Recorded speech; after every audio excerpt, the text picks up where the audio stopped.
तांकर देहे पोड़ा मशाणी पाउंस चंदन चर्चित पुणी बासे से महेश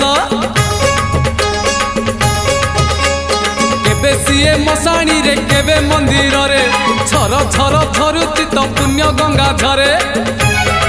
जिबारे से बालेश्वर पूजिबा चंदनेश्वर जिबारे से बालेश्वर पूजिबा चंदनेश्वर चंदन नाइले जीव कलुष धोई देव देव महादेव पार करेगा कलेश कलेश कलेशपति पार करेगा